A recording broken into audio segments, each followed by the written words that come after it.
Hey guys, Dr. D here.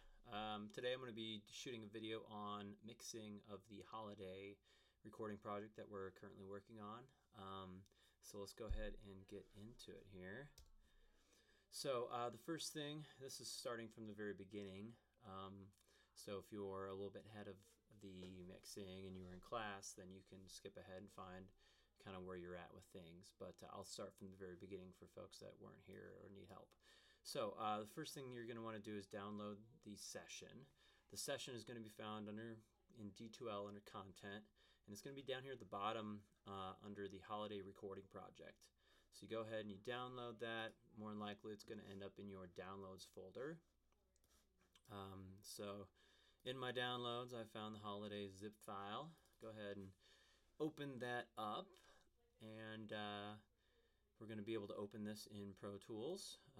As you open this up, you'll see the normal stuff, audio files, and the holiday recording session. So go ahead and open that up. Now, first thing we're going to have to do is what we ended up doing was we recorded two different takes of the drums, and we're going to go with the first take of the drums. When the session opens up, you're going to see like blank gray tracks for the drums.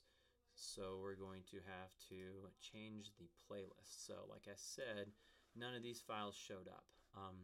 So currently they are selected. You see these nameplates over here, how everything here is selected from the drum. So room through kick drum. So what you're going to do to show the audio from the drum tracks is hold down Option and Shift and go to the right side of one of these nameplates, holding down Option and Shift, and you're going to select Kick Front 2, and this will change the playlist view to the actual take that we're using. Okay, cool. So taking stock of what we have 3 vocal tracks, we have guitar solo, we have 3 different guitar tracks, one of which was a earlier take, the E guitar 1, which is muted and it's also yellow. But then after that we got the bass track, and then we've got all the drum tracks. Okay, so first thing we do is kind of put things in order here. It looks like our drums are in order, then we have bass, then we have the guitars, the guitar solo, and then the 4 vocal tracks. So everything is good with that. Alright, so what I'm going to have you do is let's go ahead and hide a couple tracks that we're not going to actually use. So first of all, the E guitar 1 was an earlier guitar take that we're not going to use because we had 2 other rhythm guitar takes that we're going to keep. So if you right click on that E guitar, you can hide and make that inactive. Also, there's the click track, which we don't really need anymore because we're not recording, so you can right click, hide, make inactive that. We've got these 4 vocal takes. It looks like just 3 of them actually have voice on them, but we'll leave those for now.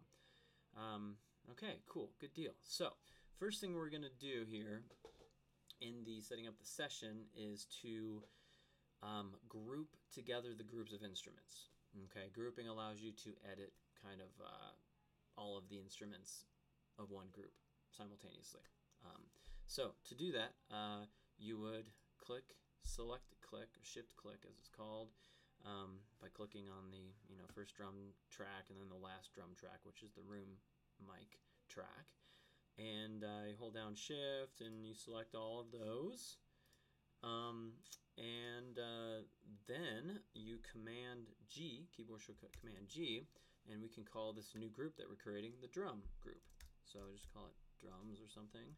You can see it's got all the different drum instruments in that group. Click OK, and what happens down here in this little groups window at the bottom left, we have a drum group. And like I said, you can edit things as a group. So if I needed to like make an edit on the drums, I can like cut and paste and edit whatever, the entire group of drums, rather than trying to like select all 8 or 10 of these tracks. Also, if you solo the drums, you can solo them all at the same time. So that's with the group enabled. So you see how it's selected down here in the groups? I can unselect that, and then then I can go back to editing one thing at a time and soloing one thing at a time. Okay, cool. So we're going to continue that for the other groups of tracks. We just have one bass, so we don't need to duplicate, or we don't need to group that because it's just one instrument. We have the three guitar tracks. The other guitar track that's blue, I'm going to make that one green to match all the other all the other guitar tracks. I like to colorize things. So I'm going to select, shift, click all three of those guitar tracks, and then I'm going to group those and create this guitar group. So Command G with those selected. I'm going to call this group guitars, and okay, cool. So I can deselect that so I'm not selecting things on accident. And then I have the four vocal tracks that I'm going to group together. I'm going to create a vocal group.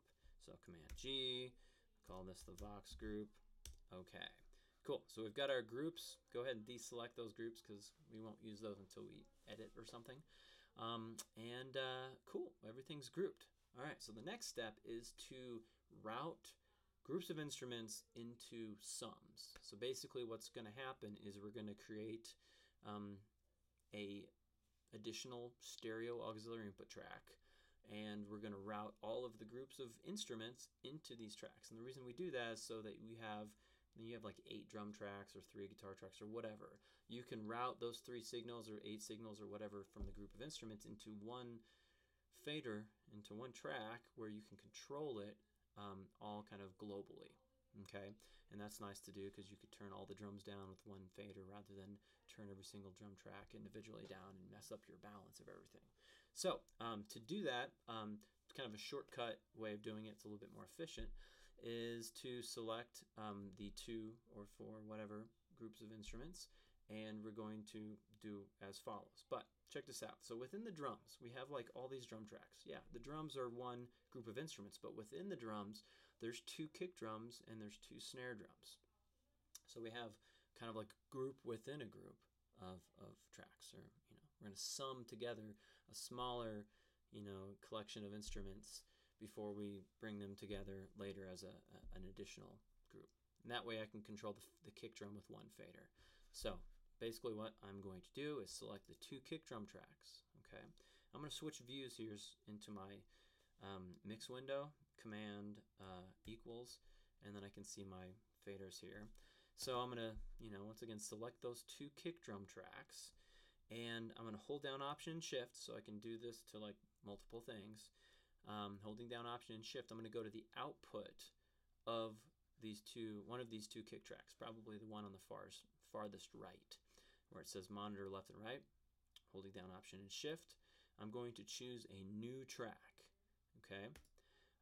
Now this track creation window pops up where I have a new track. It's going to be already set to be a stereo auxiliary input track, and I'm going to call this stereo auxiliary input track the kick sum, because I'm summing together these 2 kick drums into routing them into one track so I can control them with one fader. So I call this the kick sum. I call all these tracks sum tracks because that's what they're doing. They're summing together these different individual sounds and tracks. So kick sum I create, and what you see is it pops up this kick sum track just to the right of my 2 kick drums. And if I look at the routing on the outputs and inputs here, the output of these 2 kicks is kick sum. This is a bus. That's basically a wire connecting to another location. It's sending the output signals into the inputs of the kick sum track. So you can see the input of the kick sum is kick sum. So these signals now are traveling into this. So the second thing I need to do once I do this is, the issue is like if I solo one of my kick drums to listen to it individually and I hit play or whatever, I don't hear any sound. And the reason I don't hear sound is because when I solo a track, it mutes all the other tracks. Everything is muted here. Even the sum track that it's being routed into, so I don't hear any sound. Okay, so that's an issue. So what you can do to remedy that, and you always have to do this with sum tracks and other tracks that you're creating, auxiliary input stereo tracks for summing signals together, I need to solo safe, which means bypass the solo button. So to do that, I hold down Command and I click on the kick sum solo button there, and it grays it out. So when I play, like, part of the song, and I solo that kick drum, I can now hear the kick track because it's bypassed that mute function. So I'll have to do that on every single one of these that I create. So the next group of things I have is 2 snare drum mics on the snare drum. So once again, I select the 2 snare drums, Option Shift. I go to the farthest right snare drum, and I go to the output. I'm going to choose a new track. It's a stereo auxiliary input track. I'm going to call it Snare Sum. So SNR Sum. I hit Create, and boom, there goes a summing track to the right of those 2 snare tracks. Once again, solo safe it, Command S on the S, or Command click on the S, and now I can hear my snare drum if I solo it. Okay, cool. So I have these other drum instruments too. I have the hi-hats and the tom and the overheads and all that good stuff. I'm not routing these into any specific sums because they're all individuals, but I want to route these into a drum sum, okay, because I want all the drums to be fed into this one fader track so I can control it. So I'm going to select the hi-hat through room mic. In addition to this, I'm going to hold down Command and select individually, in addition, the sum, snare sum, and the kick sum. Okay. Now, because these are routed to the monitor outputs, just routed to the outputs of the speakers, I want these actually to all go into the kick sum that I'm about to create. So with those selected, kick sum, snare sum, hi-hat through room mic, I'm going to hold down Option Shift. I'm going to go to the room mic since it's the farthest to the right. I'm going to go to the output. I'm going to choose a new track, and I'm going to call that new track the drum sum. Okay, and hit Create, and boom. Over here on the right, I have a drum sum. And if you notice, all of the instruments in the drum set family are routed into that drum sum. I solo safe it, Command S, Command click on the S, and then if I soloed any of these instrument tracks, I'm going to hear signals. And I might bring my faders back up to unity. One of the quick ways of changing your fader and putting it back up to 0, because some of these were adjusted previously, is hold down Option and click on the fader, and it puts it back to 0. So I can go ahead and do that to all the individual tracks that have been, have the faders moved previously from something else. Okay, cool. So the drums are now routed into the drum sum, even the sums of the snare and the kick track. So cool. All right. So let's go to the next group of instruments we have. The guitars. We have 3 different guitar tracks. I'm going to select those 3 different guitar tracks. Same process here. Option Shift. Go to the farthest right track. Go to the output of it. Create a new track for the guitars. This is the guitar sum. Go ahead and hit Create. And now here comes this guitar sum, which allows me to control all the guitar tracks with one fader. Solo safe it. Command click on the S. Go to the next group of instruments. I've got all 4 of these vocal tracks. So I've selected those 4. Option Shift, go to the output of the furthest right one. Choose new track. This is going to be the Vox sum. And I create that, and now I have a Vox sum. Okay, cool. So let's continue this. So we've routed groups of instruments, even within the same family, into sums. And now I want to route all of those sums, or any extra tracks like the bass track that hasn't been routed anywhere. Specifically, I'm going to route all of these into a submix. So I'm sending all these sums of instruments into one track so I can control the whole mix with one fader. Okay, so things that I need to route will be the sums of all these tracks that I've created. So I've got the Vox sum, I've got the guitar sum. I'm going to hold down Command and click on these. In addition, the bass was just an individual bass track, so it wasn't routed anywhere yet. So I'm going to select that one too, because I want that to go to the submix. So I've got bass, I got the drum sum. I don't need to do the snare, the snare or the kick sum, because those are already routed into the drum sum, so they're accounted for. So I've got those 4 different tracks: Vox sum, guitar sum, bass, and drum sum.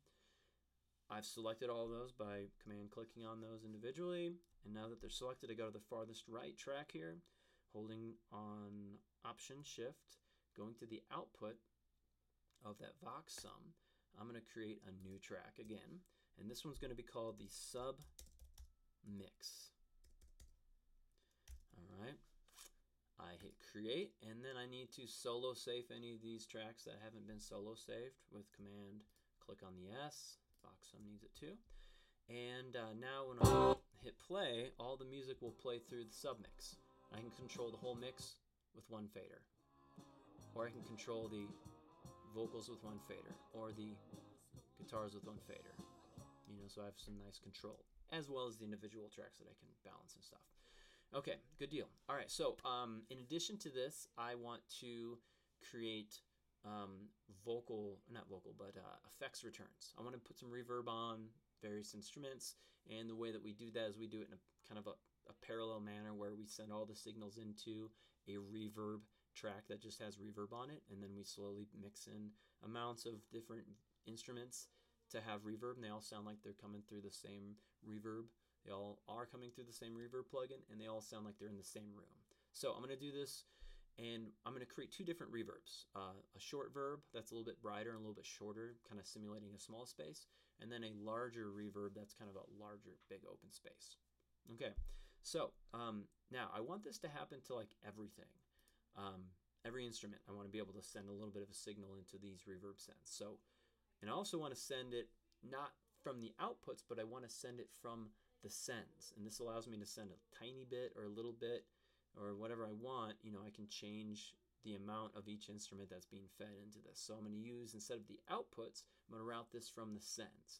So first of all, I want to select all the tracks except for the submix, because the submix is not what, you know, I'm not going to be routing into the submix. But anyway, select everything except for the submix. So that means clicking on the vocal sum and then going all the way to the kick front, the very first track in our session here. I selected everything with shift clicking, and then I'm going to hold down option shift, and I'm going to go to the first sends category, the first little send slot here, send A. So I click on that one, I go to new track. This one's going to be called short, or let's call it long verb. So I've got a long verb, and I click create, and boom, there's a long verb track to the right side of everything. And if you noticed, on the sends across every single instrument, there is a long verb send. So just to show you how this works, if I hold down command and I click on the little left side of the send where this little arrow is, it exposes a little fader on every single track. So that's how I can send a little bit of the lead vocal, some of the guitars into the reverb, and that's kind of like how I can, you know, mix reverb into my session. Okay, so let's do this one more time with a short verb. Now check this out. I have the long verb is selected at this point, which I don't want to send reverb into reverb. That doesn't make any sense. So I'm going to deselect it by holding down command, clicking on the long verb. It's deselected now, and now it's just everything from the Vox track through the first kick track, and that's what I want. I'm going to hold down option shift again, go to the second little send slot here that's empty. I click on that, I choose a new track, and I'm going to call this the short verb. All right, so I created that. There's a short verb. I can show or hide these fader views, and I might go ahead and hide them. So that's the command clicking on the left side. You can show and hide these little faders when you need them. You can open them up and adjust them to send things into the reverbs. But more or less, I've got a long verb and a short verb that are functioning as an effects return track, meaning the signals are all sent into that return track, and then those are going to come out of the speakers, and I can mix in a little reverb here and there, and I can turn the whole reverb up and down with the faders here if I want less or more reverb on my entire thing. So cool. Now that's created. Let's look at the outputs. So on the short verb and long verb, their outputs are the monitor left and right, which is just the two speakers or the headphones or whatever you're listening to. What I really want is this reverb track to be sent into the submix where everything else is being routed. Okay, so with the short verb and long verb selected, I'm going to hold down option and shift again just to do this to both of the tracks at once. and I want to set the outputs of these short verb and long verb tracks to go into the submix. So I went, instead of new track, I clicked on the output and I went to track, and I see all my different my different buses here, and I'm going to select submix. So that means now that the reverbs are being sent into the submix, and then the submix goes out of the speakers as the final fader that controls everything. So that's what I want. Also need to solo save these. Haven't done that yet. Command click on the S's. All good. So my short verb and long verb tracks, my effects return tracks, are different type of track. So I want to give them a different color so that they don't blend in with my sums, because they're all green by default. So what I'm going to do is, with these two selected, I'm going to double click on the color bar down here, and I'm going to change those to be a different color. I usually use light blue. My submix is also a different type of track. It's the final submix of the entire session. So I want to make that one a different color too, and I usually use red on that one, just make it red. Okay, so one more track I want to create. Once again, there's, you can control the fader of the submix to kind of turn the entire mix down or up or whatever, but I also want to have an additional final mix fader called a master fader. Okay, so we'll create a master fader next. To create a new track, it's Command Shift N. So the new track window pops up, and I want this to be a stereo master fader. So I'm going to change the track type to stereo and then master fader. Click create, and hopefully somewhere down here or to the right of where I selected comes the master fader track, and that's the final output of the entire session. So you can turn the whole thing down, but this is essentially just like what's coming out of the speakers, this master track. So cool. And of course, if I turn down the submix, it turns down what's fed into the master fader. So the master fader is kind of like a meter that shows you like where your levels are at, and it's going to be useful when we master this.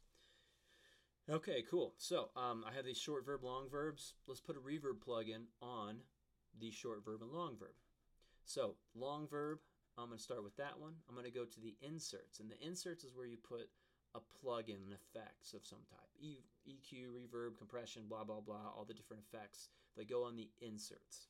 So on the first insert of the long verb, I'm going to choose from a multi-channel plugin, reverb, and you guys probably only have one of these. It's going to be the deverb. So if you select the deverb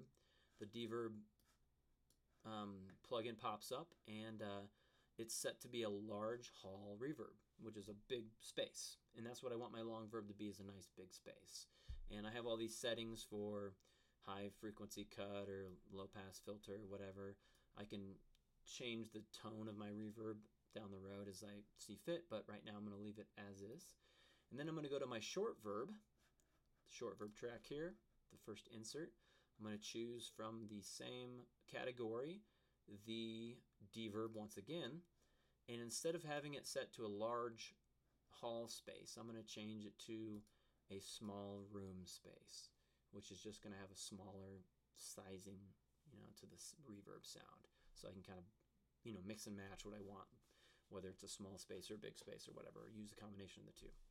All right, cool. So I've got those selected now. Now my whole mix is kind of set up, and the routing is all good and all done. Everything's routed into different groups of instruments, and it's routed into sums, and I have my effects returns down here at the back, and submix and master, so I can continue to start mixing here.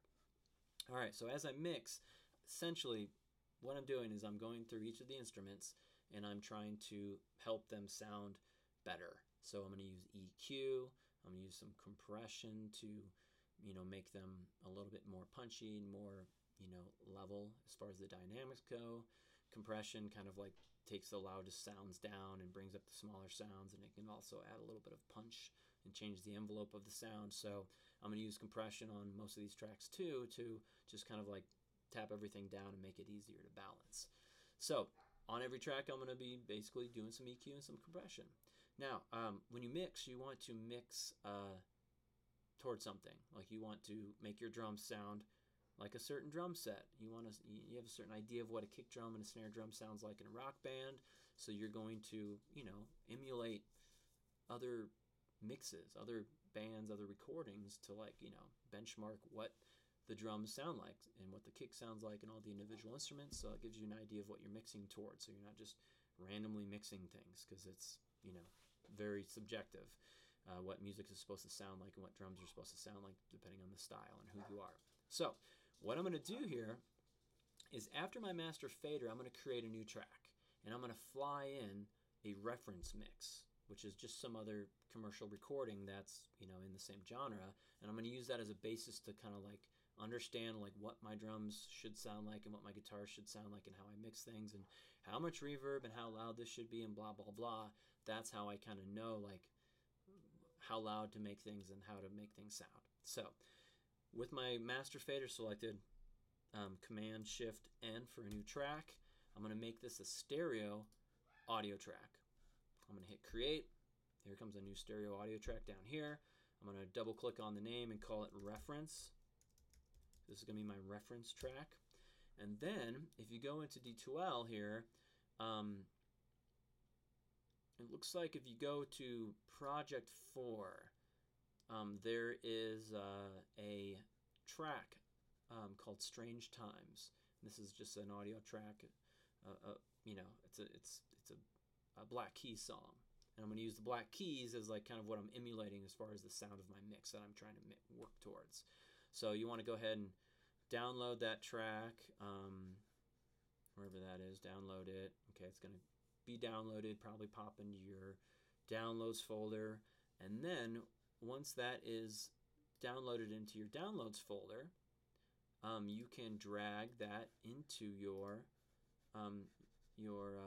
edit window down here. So go to my Finder, go to my downloads, and there's Strange Times. Open that up.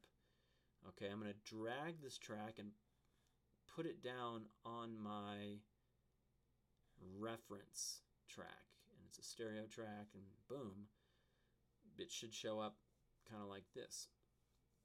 Okay, sweet. So first of all, I'm going to listen to this for a second, get an idea. It's going to be loud because this is a mastered track. I'm going to turn the volume pretty far down.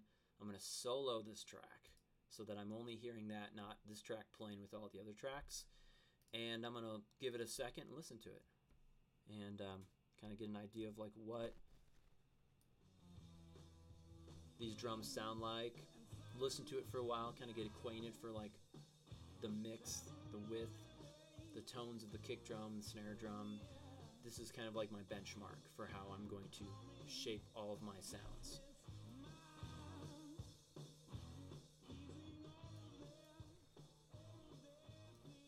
Okay, cool. So once you get a good idea of what that mix sounds like, and you can revisit it back and forth and kind of gauge whether your kick drum sounds good or not by comparing it to another kick drum or another mix.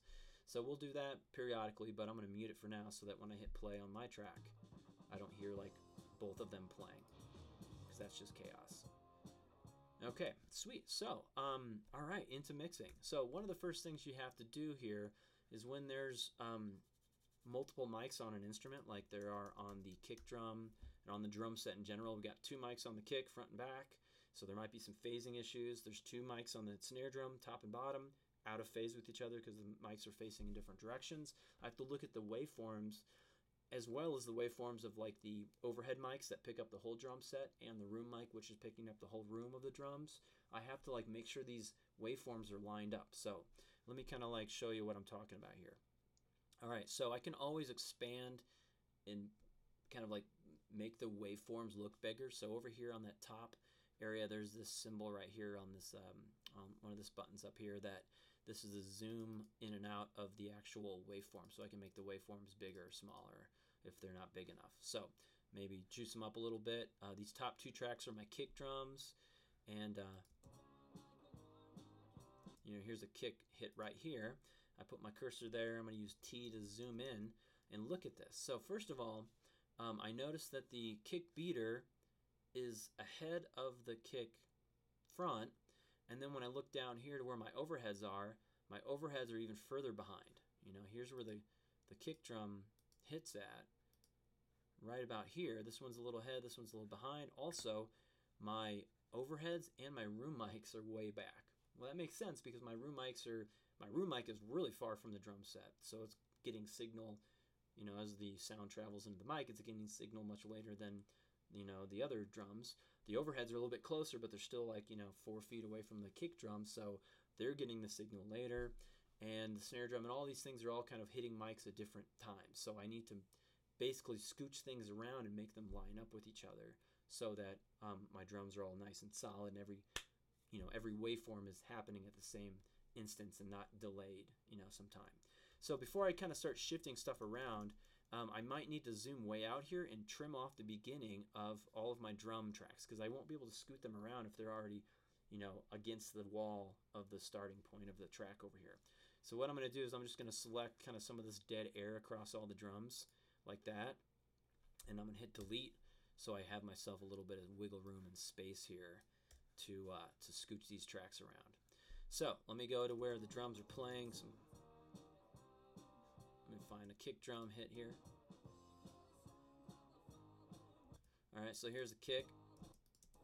That's a kick drum hit right there. I'm going to zoom way in. And as I notice, the waveforms are traveling in opposite directions on the kick drum. The beater's a little bit before everything else. My overheads are behind everything else, and my room mic's behind everything else too. So I'm also looking in phasing when I'm dealing with phasing here. This is what this is all about. Phasing is kind of how different waveforms are lined up or not lined up. They can travel in opposite directions sometimes, like they are with this kick drum. I have a negative traveling initial waveform on my kick beater, but my kick front is traveling positive, so they're out of sync with each other. I'm going to have to fix that by switching the phasing. And then I look down at my overheads, and I notice that my overheads are both traveling negative on the kick drum hit as well. So that tells me, like, I want things to be lined up as best I can. So maybe what I'll do is I'll reverse the polarity on the kick beater. Okay. So to do that, I'm going to go ahead and shift over back to my mix view here.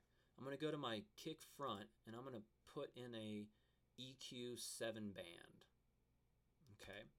Now the reason I'm doing that is, well, I'm going to EQ it eventually too, but on most plugins and the EQ specifically, there's this little symbol right here. It's a little 0 with a line through it. That's a phase switch. So it changes the polarity of the sound wave to travel the opposite direction. So instead of it traveling positive, it's going to travel negative now. So it won't show it in the waveform, but if I engage this, the waveform now is going to be reversed. And it doesn't really visually show it, but anyway, I know what's happening because that button's engaged. Alright, so my kick front has been phase switched, even though it doesn't show it, but it's going to be traveling negative here. So what I'm going to do first is I'm going to make sure that my tracks are all just one big take. Okay, it looks like I have a little edit at the back end of my session here. So this is kind of an issue here. I have my kick drum track that's actually, there's an edit here. So you guys can kind of see that there's a little crossfade here between these different takes. So what I'm going to do, this is another thing you'll probably want to do for sure. I'm going to select, hold down shift click, and I'm going to select the entire kick drum tracks. So that's like, I have everything selected, not just this one piece right here, but I'm holding down shift and I'm selecting like everything, every part of the entire kick drum track. Okay, and then I'm going to use Command Option 3. I'm sorry, no, it's going to be Option Shift 3 maybe. Okay, Option Shift 3. So what that keyboard shortcut is it's consolidate clip. And what that is going to do is, as you notice now, instead of being separate little clips of audio that are kind of faded together, it's one complete audio track. So if I select this audio track and I scooch it, it's going to, move it around. It's not going to just move the front half. It's going to move the entire thing. So anyway, needed to do that. So I'm going to go back to what I was initially doing here and find a kick drum and see where it's lining up with the rest of the mics. Okay, so there's my kick drum once again. Like I was saying, it needs to be shifted around so things line up. So I'm going to let me find a different one. Do this one right here. Okay, so as I zoom in, I'm going to shift the kick beater back a little bit to line up with the kick front so that it starts right at the same moment. And then I'm going to look down here and I see that my overheads are a little bit off as well. So I'm going to scooch my overheads up just a little bit to line those up with those kick drum tracks that are hitting at this moment. So a little bit more at that one. This one's coming up a little bit more. I want these to be lined up, you know, at least in the ballpark of like where this kick drum happens. Also, there's a room mic. This room mic track is really far back because it's a good bit of distance from the rest of the drums. So I'm going to scooch that one up to somewhere in the ballpark of where these all start. And hopefully when I listen to my drum set, it's going to sound a little bit better because things are more succinct, more lined up. Now the other instrument that's important to look at is the snare. Snare, kick and snare, pretty important part of the drum kit. So I want to find the snare hit. Here's my snare tracks down here. So here's a snare hit. I'm going to zoom way in on my snares, see what my snare drums look like when I zoom way in. And they're going negative. They're lined up pretty good, so I think my snares are lined up pretty good. And then my overheads are a little bit off from there. And you can see that the room mic is as well. So I might kind of like split the difference here and try to get these a little bit more close to each other so that the snare drums all kind of hit at the same moment. It looks like my hi-hat's a little bit off too. You kind of get these in the ballpark. I mean, it's not perfect because if I make my snare drum tracks all lined up perfectly, chances are my kick drum is not going to be lined up perfectly. Maybe pretty close, but yeah. So yeah, they're in the ballpark. Anyway, so that's correcting for phasing on the drums. Good first step to do on your mix. And then listening back to it, make sure it sounds the way it should. Probably sounds pretty decent. Not bad. Snare drum. If I solo the 2 snare drum tracks, sounds pretty good. Okay, cool. So that's correcting for phasing. All right, next step is to start mixing. So back to my instruments here. I'm going to go through each of these instruments and I'm going to add EQ and compression. So first of all, let's listen to this kick front. Okay, so listening to the kick front, sounds pretty deep, bassy. That's what the kick front's supposed to sound like. I hear some cymbals in there. Don't really need cymbals and snare drum and stuff in my kick mic, so I'm going to use a low pass filter by engaging the low pass filter by clicking this button here so it's engaged. And then I'm going to shift the frequency knob until I don't hear much snare, and hopefully not affecting the kick drum's tone. At a certain point, you start to like lose the kick drum's sound a bit. But usually around 500, it's not too bad. So somewhere in the ballpark of 500, 1K, I have a low pass filter. Okay. All right. So the next plugin I'm going to add into the second insert slot is a Bomb Factory 76, BF76. You should see that. I have a lot of plugins outside of the ones that you guys have at school, but this is my home computer. I have a bunch of plugins, so I'm going to use the ones that you guys have. So BF76 should be at the top, and it's a compressor. And right away I'm seeing a little bit of compression. I can see this needle dancing. Maybe just 2 dB. I'm going to turn up the input a little bit until I see about 3 dB on average on my needle, which is the amount of compression that's happening, attenuation or gain reduction. I'm going to play with the attack knob. As I turn the attack to the right, it gets a quicker attack. If I turn it to the left, it's a slower attack. So somewhere in the middle.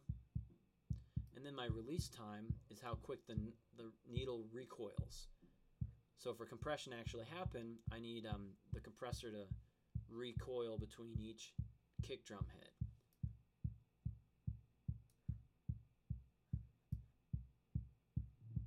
So if it's a little bit of a, if it's a faster release, it kind of tries to catch every hit and it moves back and forth. So yeah, I'm kind of going with that as my ballpark setting. As I do this, I'm looking at the signal on my kick drum track, and it's around -12 decibels below unity. So I might turn my output gain up a little bit and get that kick drum to be a little bit louder, in the ballpark of like -10 and -5. And I'm looking at this little line here. So I've got a decent healthy signal, and I might turn it off and on, bypassing the plugin so I can hear the difference it makes. I can also hold down Option or Command and I can bypass those two. So here's my kick drum without any EQ. Here's my kick drum with EQ. Here's my kick drum with the compression. A little bit boom here. Okay, cool. All right, so same deal. I'm going to go to the kick front, or the kick beater, throw on an EQ7, listen to this thing. Hear a lot of snare and hi-hat. Also hear the brightness of the kick because it's on the front of the beater where the kick drum beater is hitting, so it's a bright sound, which is what I wanted out of it. But it's got a lot of cymbals and stuff, so I might add a little bit of a low-pass filter. And listen to when it starts to affect the kick drum beater. So around about like 2K, I start to kind of lose some of the brightness of that punch of that kick drum. Okay, so I want to be careful with that. I don't want to carve out too much of the brightness of the kick drum because I like the brightness of it. And then I'm going to solo both of these. And what I might do is balance out the two bright and dark sounds of the kick. So I turn down the kick beater, bring it up a little bit so I got some brightness to that kick drum. And I might compare it to the sound of the kick drum on the reference track.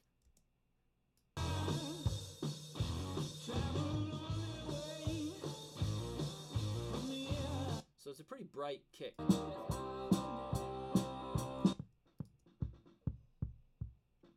But yeah, I've got some bright elements and I can bring that up if I want even more brightness.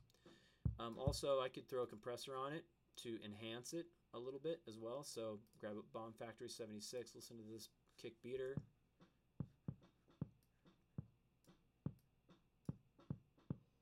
Got a good amount of compression already happening, so maybe I just turn the output up a bit.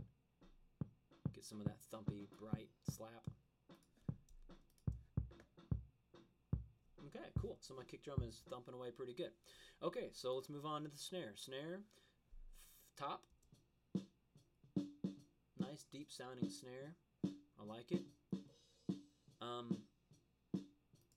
Let's throw on an EQ. See what we got going on here. There's a little bit of cymbal sound in there, so maybe a low pass of some sort. I don't want to lose the snare drum's tone, so I got to be careful because I might start to lose the snare drum if I go too far with this filter. But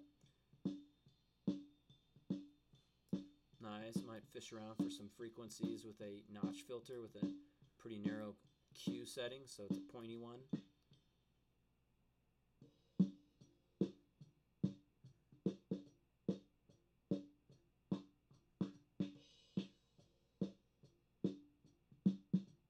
Nice bassy part of the snare right there at 200 hertz, it looks like. Kind of like that sound.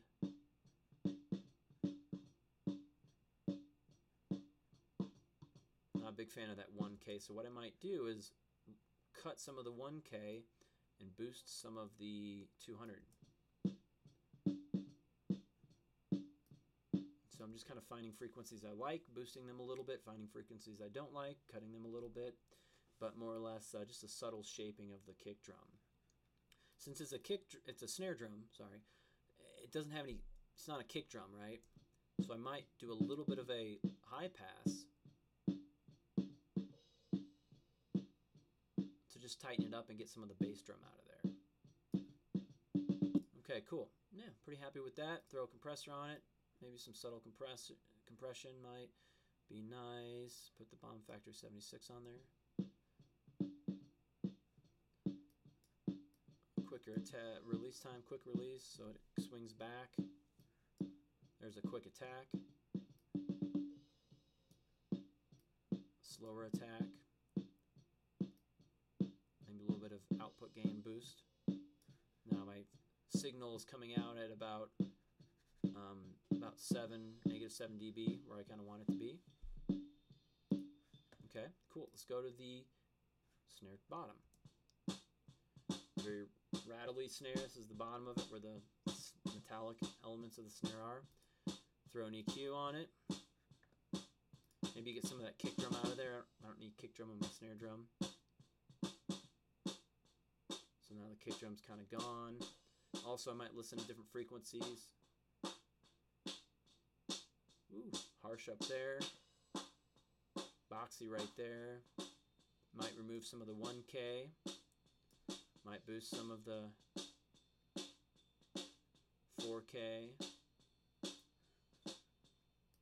Okay, and then let's do a little bit of compression. Bomb factor 76. It's a little bit there.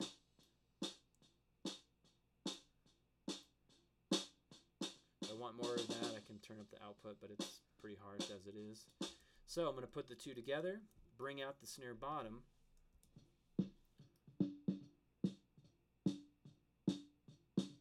and mix in the sizzly part of the snare to taste.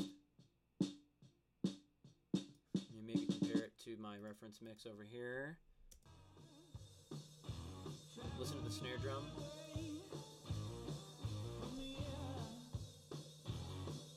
Okay, that's what the snare sounds like there. Here's what my snare drum sounds like here. Pretty close.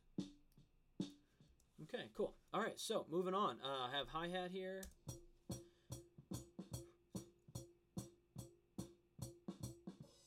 A lot of snare in there. I don't know. It sounds okay. Maybe some EQ would help. Get the lower frequencies off of it with a high-pass filter.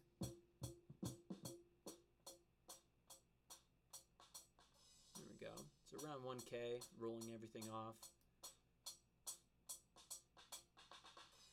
Not a big fan of the frequencies here, but I like the ones up here around 8K, so I might boost some of the 8K zone a bit, and then maybe roll off some of the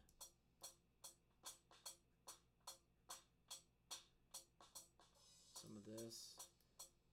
Just subtle. It's not really that bad, but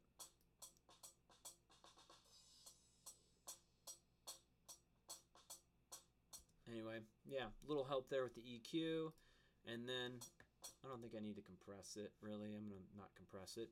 Let's go to the tom. So, toms, here we go. We got to find where the tom actually gets hit. Looks like the tom's getting hit right here. There's a lot of tom action going on right there, but then after that, it doesn't really get much action until later. So there's a little tom hit, a bunch of tom hits right here. Okay, so the tom mic just bleeds the whole time. There's all this non-tom, sounds being fed into the tom mic. So one of the things I might do to fix that is I'm going to select an area of the track that has a tom hit, as well as the non-tom sounds. And I'm going to use a gate to maybe quiet the tom during the times that it's not being played. So if I go to the dynamics category, there is a gate. I'm trying to think which one you guys have. I think it's the Dyne 3 expander gate plugin. And with the threshold knob, I can change the sensitivity of when it is triggered. So it's basically like a volume level at which it will be triggered.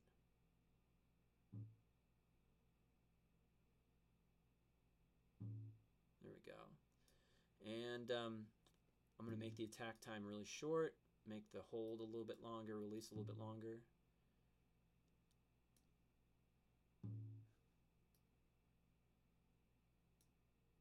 So my tom mic only turns on when it's actually being hit.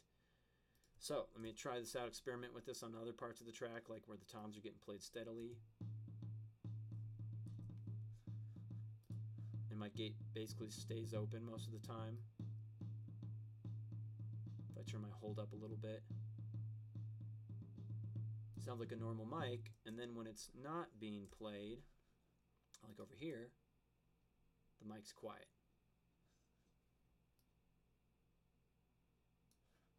Okay, cool. So that's what gates can do. They can basically, it's like muting the track whenever the instrument's not being played. All right, so back to the sound. Let's see if we can get those toms to be kind of cooler sounding with EQ. A little EQ 7-band here, and let's fish around. Some nice bassy, ringy stuff down here in the lower frequencies. There's the attack of the tom right there. And there's also little snare or cymbal sounds in there too. So maybe get rid of some of the higher frequencies. Accentuate the parts that I like. So this is about 200 hertz. Kind of like that zone of the tom. Maybe I want to compress it so that it's big sounding.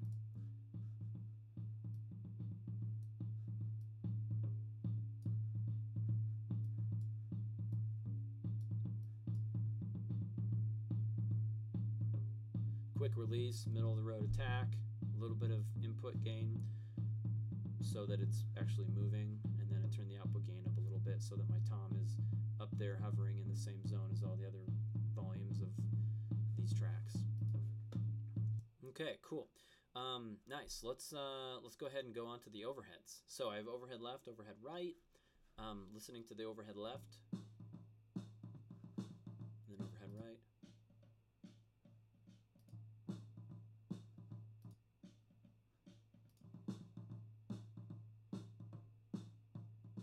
Okay. Not bad, not bad. On overheads, it's listening to the entire drum kit. So you're definitely going to want to compress it, but you also might roll off things like the kick drum frequencies. So if I find a part of the track where the drummer's playing the kick and all that stuff, you're picking up the cymbals and the toms and the snare, but some of the kick drum too, which one of the things I might do sometimes is kind of remove some of the lower frequencies just to get the kick out of the overheads. So maybe roll off some of the low frequencies of the overheads. Sometimes I do this, sometimes I don't. You can copy this plugin since it's the same exact track over here. I can hold on to Option and drag that plugin over to the other track by holding it on Option and dragging it, clicking and dragging, and it basically duplicates the plugin, so I've got the same EQ setting over here. Okay, I'm going to put some compression on these overheads to bring things out. So once again, the bomb factor 76. Turn this up until I start getting some dancing needles. And if you notice, it just kind of gets louder. And looking at my signal here, I'm in the ballpark once again of -7 dB. And my cymbals are a little bit bigger, so I'm going to copy this over to the other track as well. And now my overheads are working. So I might zoom in here to my overhead tracks and just take a peek at what the signals look like. The waveforms.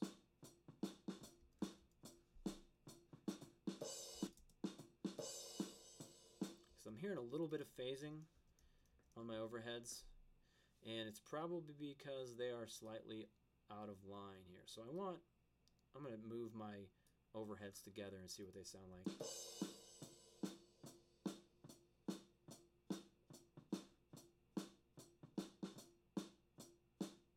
So they sound good for the snare. The kick drum, there's a little bit of a flam going on. This is kind of the reality of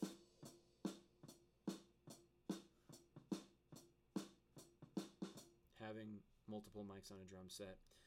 Not much I can do though, so I might just move on. There's a snare hit. Let's find a kick hit. Here's a kick hit. And you notice like there's that flam right there. So anyway, can't really fix everything, but something to be aware of is kind of looking at the alignment of these things and listening to the overheads in stereo so you can hear any weird stereo effects going on with phasing. Okay, cool. So next up is the room mic. Let's see what the room mic sounds like.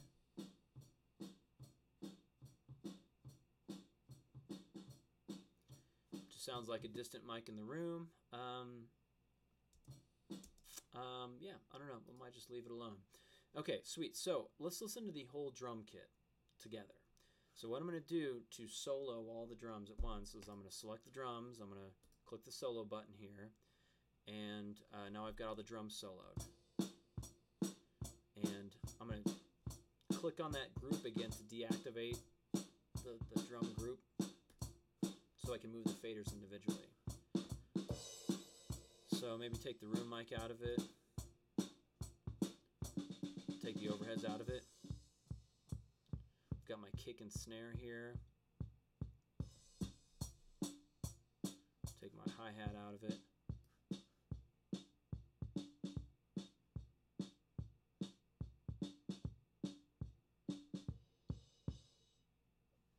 Okay. Bring up my hi-hat a little bit. Don't want too much hi-hat. There we go, that's a good amount. Maybe find that part where the toms are getting played and listen to that part of the song. Change my, there we go. So we got toms going on right here. Bring my toms up. Put my toms over and pan them to the left a little bit. And then I'm going to bring in my overheads.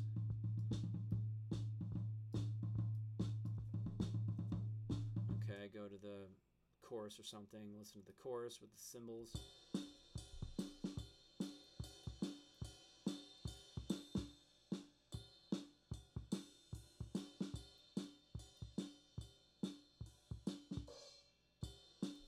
Okay, cool. So I've got my drums in a nice place. Another thing I might do is put a compressor on the drums as a whole to kind of squash, kind of move everything together. Make them a little bit more even.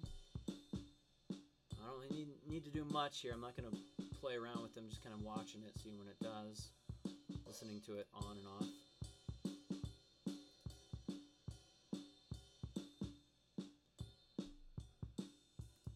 Okay, cool. All right, sweet. Let's go to the bass. Got the bass soloed.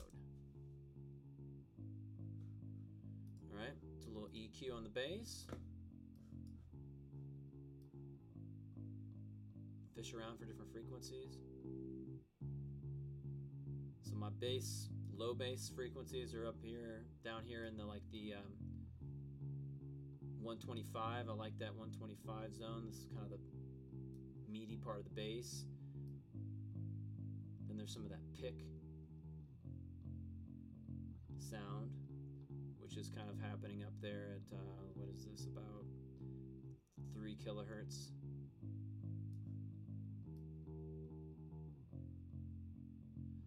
Take out some of the mids. Okay, and then I'm going to put a compressor on that bass. EQ or bomb factor 76. Turn up the input gain, get that thing moving. What you notice is like the bass just becomes like a longer sustained sound. Maybe quick release, it sounds pretty good.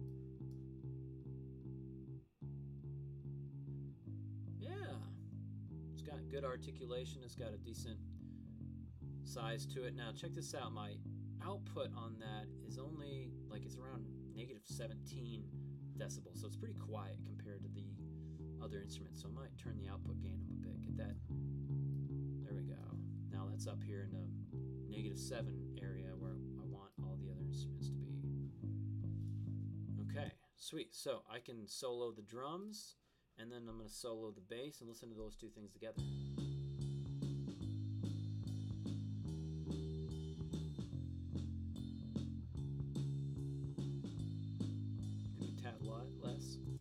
Okay, cool. So bass and drums are sounding pretty good. Let's go to guitars. I have 2 rhythm guitars, and I have a lead guitar solo thing. I'm going to leave the lead guitar solo to happen centered, so I'm not going to mess with panning on the lead guitar. And the 2 rhythm guitars, I'm going to eventually pan them out so that you have stereo left and right guitars kind of out of each speaker. So let's listen to the guitars and see if they need anything. Sounds pretty good. It's a little bit darker. And the lead solo guitar part, wherever that happens, somewhere. Here it is. Might be a little dark. I might brighten up that lead guitar with a high pass or shelf filter.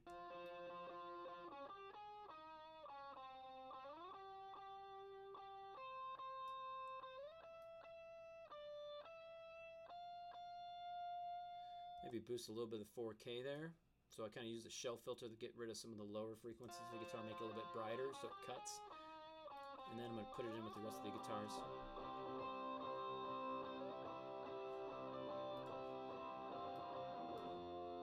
Okay, I'm going to pan the guitars hard left and right.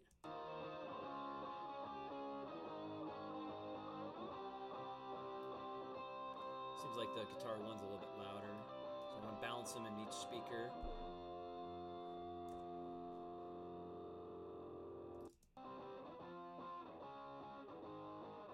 Nice. Maybe a touch of brightness on the guitars. I might fish and find some 4K. Ooh, there we go. Around 4K, there's some...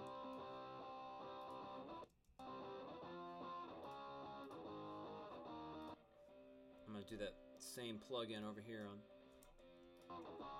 Now there's a little bit more bite out of those guitars. So a little bit of EQ on the guitars where I boosted 4K. Okay, cool. So let's go into the voice now. I might put a compressor on the guitar track, the guitar sum, so I can kind of compress all of those things together. So bomb factor 76 on the guitars.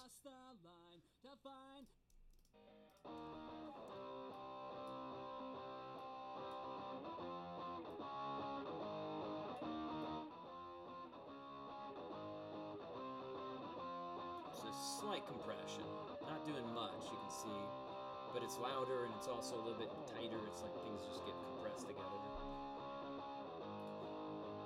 And then I can mess with that later. If I need more guitar, I can just turn the compressor's output up and make the guitars louder all together from the output. All right, sweet. Let's go to the voice here.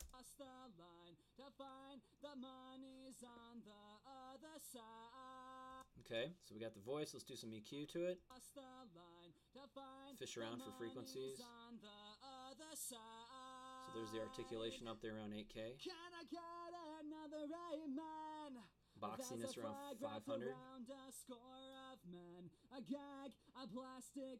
A little bit of the body of the voice, the low end down here around like 125 or whatever this is. Yeah, 150-ish. 200 actually. Around 200 I'm getting kind of that nice bassy part of the voice. I don't need the low part of the voice, so I'm going to use a high pass and just get rid of everything down low on the voice.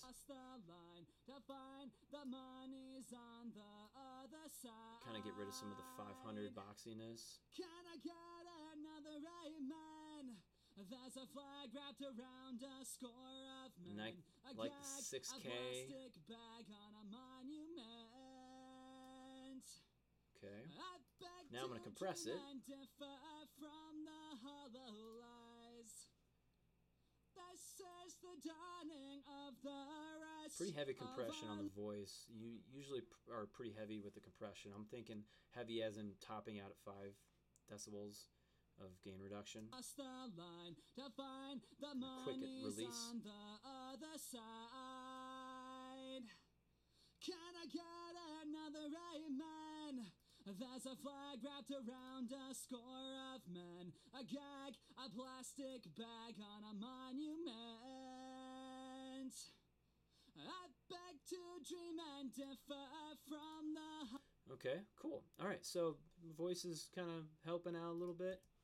Got some harmonies coming here on the other 2 vocal tracks, looks like, on the choruses. So I'm going to find the chorus, loop that. Okay, cool. This is the dawning of the rest of our lives. All right, so let's check that out. So the harmony 1, vocal harmony 1, that's the higher frequency falsetto voice part. And let's see here.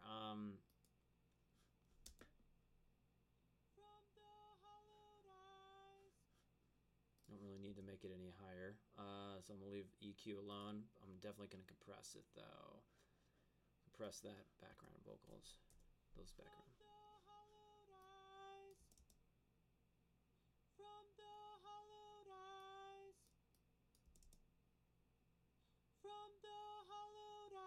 Now we can start to hear a little bit better with articulation. I want to check my levels. Okay, it's not quite up to 10 yet. I'm going to give it a little bit of a boost on the output. Okay, cool, cool. And then this backing vocals section needs EQ, so I'm going to put an EQ on it. Yeah, a lot of quietness there.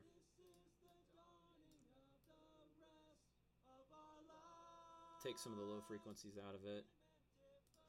And I'm going to compress this one pretty heavily because it is needing to be louder. That EQ is a little too much.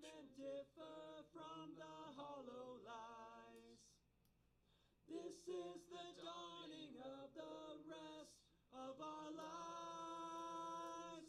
We men differ from the hollow lies. Okay, cool. So there's our gang vocals. Hopefully all three of these things now sound good together. We men differ from the hollow lies. This is the dawning of the rest of our lives. Okay, so one of the ideas I had was, so we've got vocal harmony Vox track 4, which I'm going to scooch up here. What I'm going to do is I'm going to copy this second iteration and put it here, and copy this iteration here, so that we have like two different higher falsetto vocal things, so I can stereoize them, whatever. So I'm going to copy this one. I'm going to put it down here, paste. I'm going to Command C here, copy that one. Put this one down here, Command V, paste. And then I'm going to line them up with each other. Zoom in here, look at the waveforms. Line them up. From the hollow lies. Okay, they seem to be pretty lined up. The second iteration of it. This is a cheap way of doubling the harmony part. Just make sure that they're kind of lined up pretty decently. From the hollow lies. Okay, cool, cool. So I've got this vocal harmony track that was empty. I just copied and duplicated the harmonies here, and I'm gonna put the same EQ and compression on those. From the hollow lies. It sounds like two people singing. Especially when I pan them apart, it's gonna have a nice effect, and put the harmony or the gang vocals somewhere else. From the hollow lies. There we go. This is the dawning of the rest of our lives. So that's kind of a cool effect. All right, cool. So I can do the same thing over here. I've got these from the hollow eyes, so I'm just going to paste one of the other iterations of this over here, and then paste it again right there, and then line these up. Make it bigger to see. Okay, cool. Looks pretty lined up.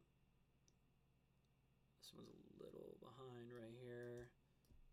Scooch it up. You kind of make these waveforms match the best you can so that they sound good.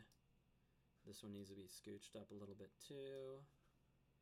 From the hollow lies, the rest of our lives.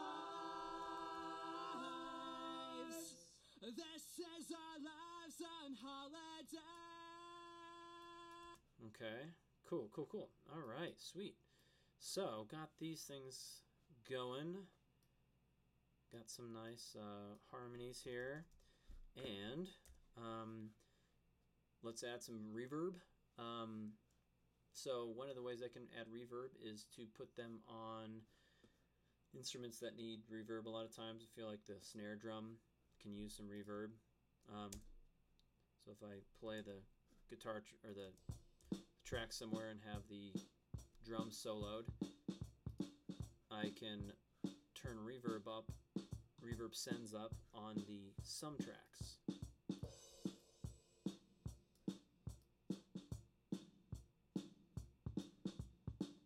And I get the reverb on the snare. Probably want it on the hi-hat a little bit too. Using the short verb, I like how the short verb sounds. Turning short verb up on the hi-hat, maybe a little bit on the overheads too. Now the overheads are panned left and right, so one of the things I can also do is pan the reverbs to match that.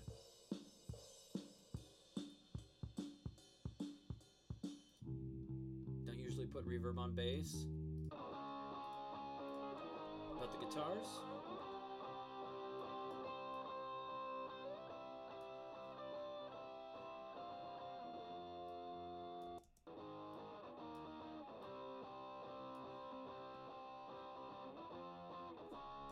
where's that guitar solo?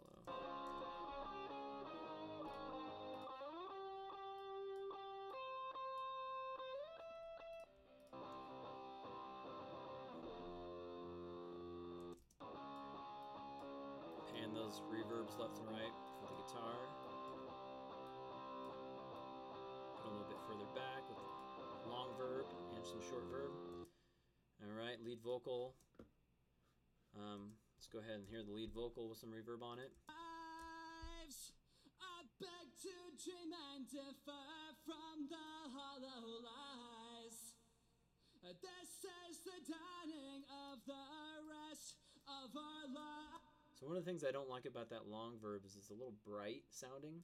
So if I go to the long verb track, I can use a high frequency cut or, yeah, high frequency cut. I beg to dream and differ from the hollow. And make that a little bit darker. I beg to dream and differ from the hollow lies. This is the dawning of lives. I beg to dream and differ from the hollow lies. This is the dawning of the rest of our lives. I can kind of match the reverb application on the amount of reverb that I'm applying to the harmonies. I beg to dream and differ from the hollow lies. This is the dawning of the rest of our lives. This is our lives on holiday.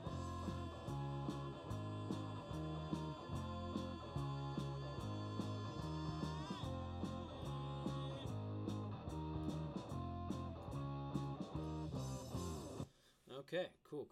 All right, so kind of continue mixing, trying to make this sound better. Probably a good place to stop, but let me just cover mastering, just because we're here. This will be the final touches, and to do the final touches of mastering, I'm going to kind of listen back and forth to my reference mix and listen to that sound and make sure it sounds similar.